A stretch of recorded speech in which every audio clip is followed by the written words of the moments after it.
what's up everybody? Jason Kelly here and creator of The Balanced Body. Hope everybody's having a great day. Today's segment, I'm going to go over the correct hip position for running and sprinting. But before I do, make sure you like and subscribe to the channel so you can receive future notifications based on more training videos as I publish them.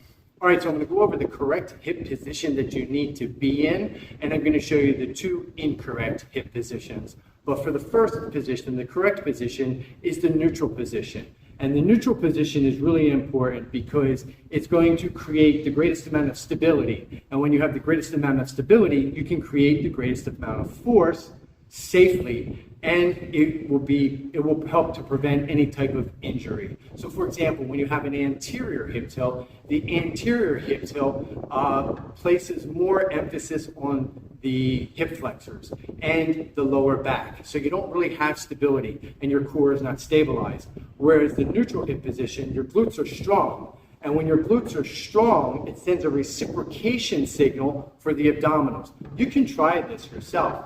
Put yourself into this kind of anterior hip tilt where you're hyperextending your lower back. Squeeze your glutes, and you'll notice as you squeeze your glutes and your hips come into a neutral position, you'll feel your core stabilize. The problem is when you have a compensated hip with the anterior posterior hip tilt, that's when injury happens because there's lack of stability and you have tension in different parts of the body.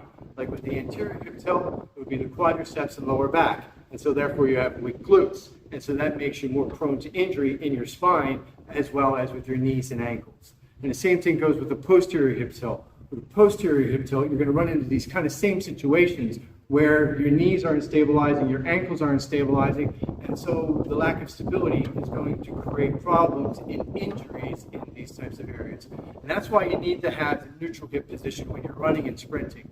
If you don't, then the more force you generate, the more prone to injury you're going to be. This is the neutral hip position, and I slowed the video down so you can see it.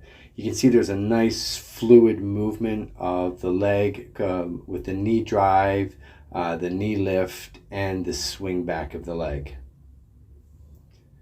And here's the anterior hip position. You can see it's limiting my knee lift, which is going to affect the knee drive, and the contact of the floor will be latent too. You can also see I have more space behind my leg. And the posterior hip tilt is, you can see I can have a lot of knee lift, but it's limited when my leg swing goes back. And that's going to also affect the contact. And so there's a bunch of exercises that you can do. You can do gluteal hip bridges.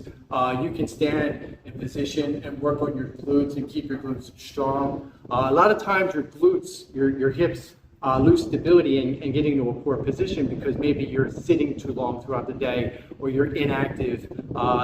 Inactivity and sitting is one of the worst things for your hips. It really starts to shut off your glutes. So if you're sitting a lot, you got to really make sure you're doing a lot of glute strengthening exercises.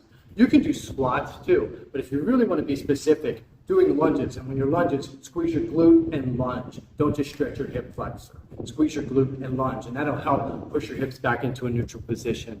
Lunges you can do just standing up, like I can just do them right here. Squeeze my glute and lunge and hold for about 5 to 10 seconds instead of getting on the floor. But if you want to get on the floor, you can do hip glute bridges off the floor. You can do them off a bench where your back is on a bench.